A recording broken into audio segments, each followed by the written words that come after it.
kauhistuksen kanahäkki, eli englanninkieliselle kuulijoille Chicken Cage of Terror. Täällähän on kirvainvaasio näissä hiirenvirnoissa.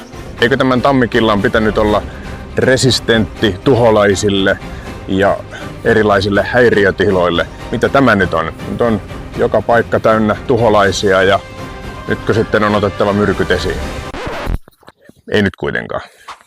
Nyt on siis jostain syystä hiirenvirna valikoitunut kirvojen suosikkikasviksi tällä kohtaa. Hiirenvirna siitä vähän kärsii ja kasvu hidastuu, mutta se ei nyt paljon haittaa. Näyttäisi, että ihan kukkaakin on kuitenkin tulossa ja komeenkorkuiseksi on kasvanut ja sitä on täällä penkissä laajasti. Se ei tästä mihinkään häviä. Ei nyt hiirenvirnan vahingoittuminen muutenkaan puutarhassa ole ehkä maailman vakavin asia. Nyt koska tämä hiirenvirna on uhrattu täällä kirvojen uhrialttarilla, niin kirvat ei nyt sitten iske muihin kasveihin.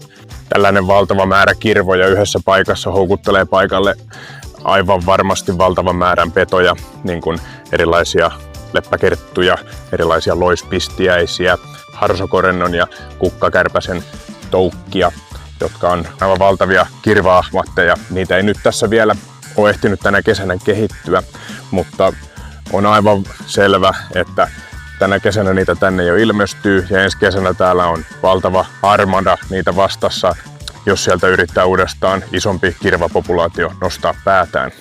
Tämän kokoisilla saalishyönteisillä ne loispistiäisetkin on niin pieniä, että niitä voi olla vähän vaikea itse huomata, mutta siihen voi luottaa, että kyllä ne siellä työtään tekee. Kasvit kommunikoivat loispistiäisille, että täällä olisi nyt vähän ylimääräistä kirvaa tarjolla, että tulisitko hoitamaan. Tämän takia loispistiäisiä ja muun muassa ampiaisia puutarhassa kyllä voi suosia. Ne ovat osa tätä kommunikaatiosykliä ja pitävät tuhohyönteiset kurissa. No, onko tästä nyt sitten haittaa puutarhan muille kasveille? Onko se rakas palkintoruusu nyt vaarassa, kun täällä näitä kirvoja tällä lailla farmataan? No ei ole sekään vaarassa, että kirvat niin kuin muutkin tuhohyönteiset valitsee sen heikon lenkin sieltä puutarhasta ja hyökkäävät sitten sen kimppuun massana, koska se kasvi pystyy kaikista huonoiten tuottamaan tämmöisiä suoja-aineita kirvoja ja tuhohyönteisiä vastaan. Nyt kun ne on tähän houkuteltuna nämä kirvat, niin moni muu kasvi jää sitten rauhaan. Ja esimerkiksi nyt sitten sen palkintoruusun herättäessä huolta, niin kunhan sen hyvinvoinnista huolehtii, sen hyvistä kasvuolosuhteista huolehtii, niin ei nämä kirvat silloin lähde vaivaamaan muita kasveja. Tyypillisestihän ne on juuri niitä semmoisia rakkaita kasveja, jotka sitten on kirvojen kansoittamia, koska monesti ne on niitä ulkomailta tuotuja kasveja, jotka ei Suomen oloissa niin hyvin pärjää ja on siksi alttiita tuhohyönteisille.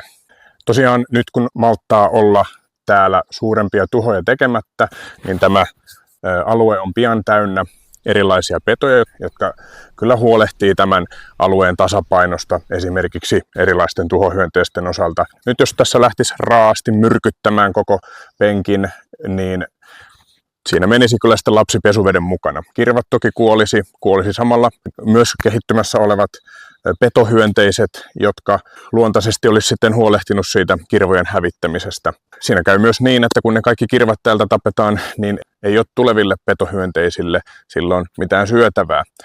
Eli silloin niitäkään tänne ei ilmaannu. Ja epätoivoisesti niitä monet sitten voi yrittää esimerkiksi netistä tilata erilaisia leppäkerttuja. Mutta se on kaivon kannettua vettä. Tässä pätee jälleen kerran sen yrkkisääntö, että if you build it, they will come.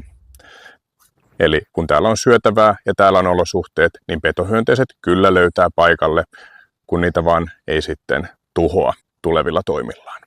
Jos joku nyt kuitenkin sitten valitsee sen myrkytystien, niin on hyvä sitten ymmärtää se, että siitä myrkyttämisestä on jatkossa riippuvainen. Sitä pitää tehdä koko ajan, koska silloin on tehnyt niin ison disruption, semmoisen häiriön tänne ekosysteemin, että se balanssi ei sieltä itsestään löydy ja se ei säätele silloin itseään. Ja silloin pitää ulkopuolelta koko ajan olla jonkun sitä säätelemässä ja kemikaaleilla torjumassa.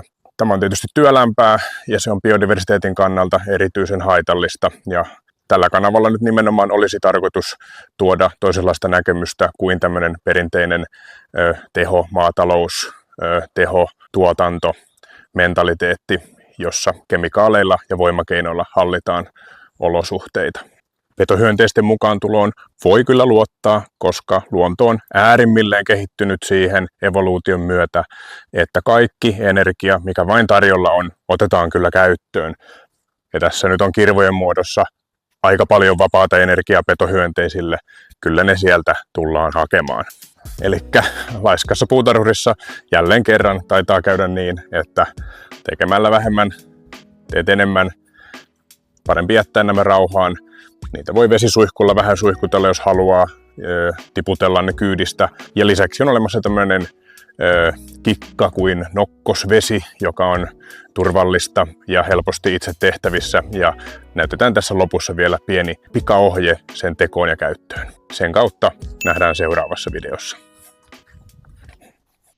Tässä on tämmöinen kamelijasmike, joka viime vuonna on tähän istutettu. Selvisi kovista pakkasista, mutta on täällä ehkä lähellä myös vitosvyöhykettä olevalla alueella aika lailla äärirajoilla selviytymisen puolesta. Ja ihan varmasti on tilanne, että tämmöinen kärsivä kasvi joutuu jostain vähän kitsastelemaan. Ja nyt se todennäköisesti on sen vuoksi vähän sitten altis näille kirvoille, joita on oikeastaan kaikki uudet lehdet täynnä. Tää on todennäköisesti pihalla se houkutuslintu, joka vetää alttiina kaikki nämä kirvat puoleensa.